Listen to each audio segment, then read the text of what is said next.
Good afternoon. I am here to present my poster board for my advanced presentation 8, the last assignment, so which we have to explain how ATP is made and also the purine and pyrimidine synthesis. So let's begin.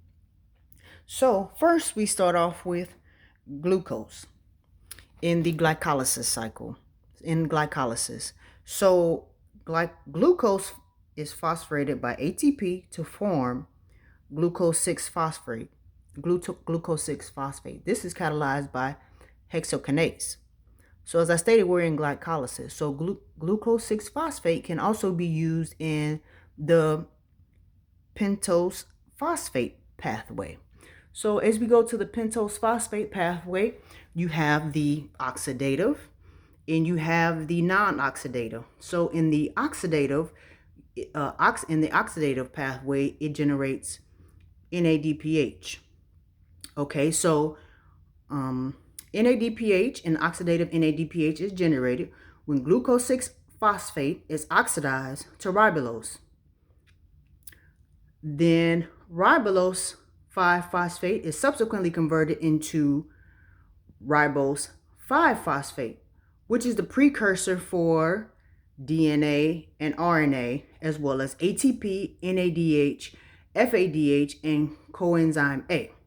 So now ribose 5 phosphate is converted into the phospholribulose pyrophosphate by ribose phosphate diphosphate kinase.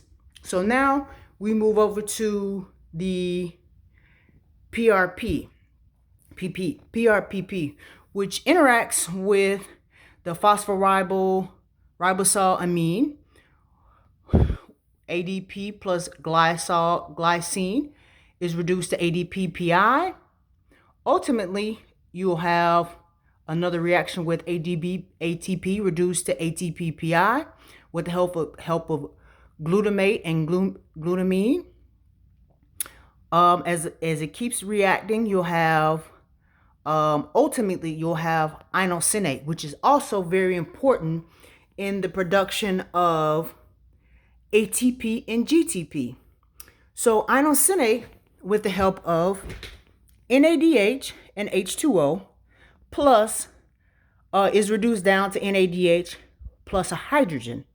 Ultimately, you'll get GMP, GDP, which is ultimately converted into GTP.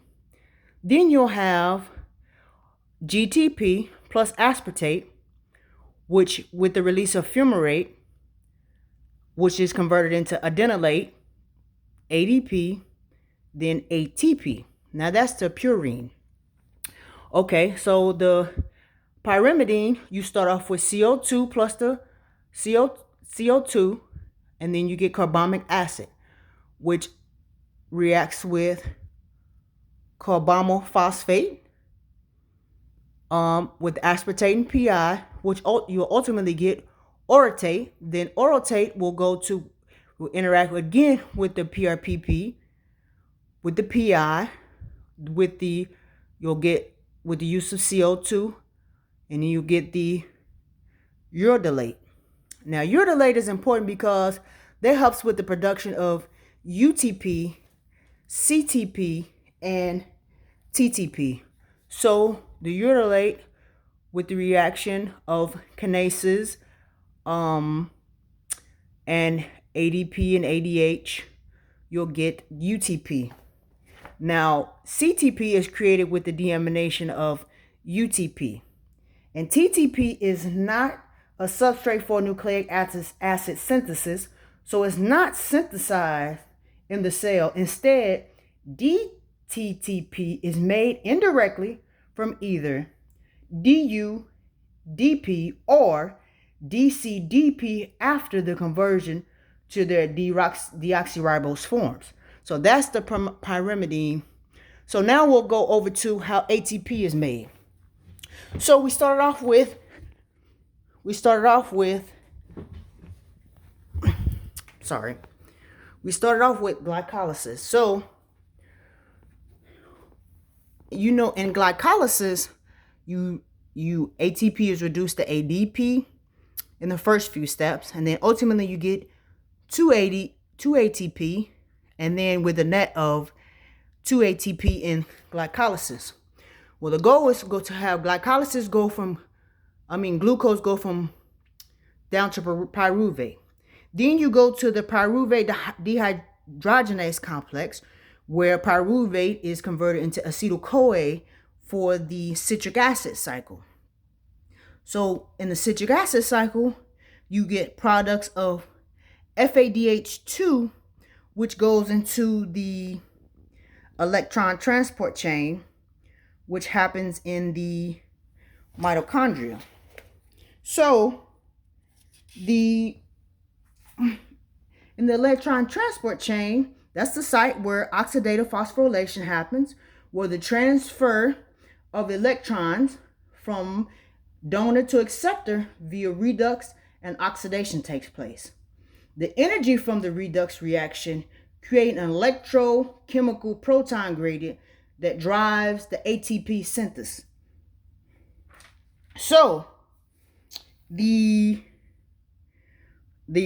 so basically, pumps from the matrix. So what happens is electrons are pumped from the protons are pumped from the mitochondrial matrix into the inner membrane, where it becomes a high concentration of protons, and the only way these protons can move out of the inner membrane is through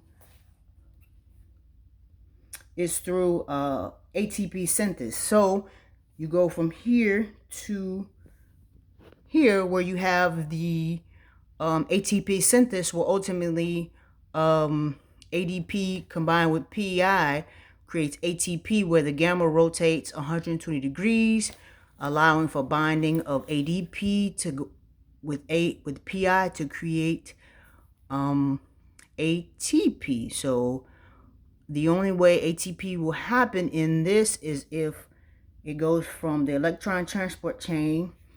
The protons, the only way they can escape is through the ATP synthase. So I hope that was helpful. And I said this all happens through, I had one more thing to say.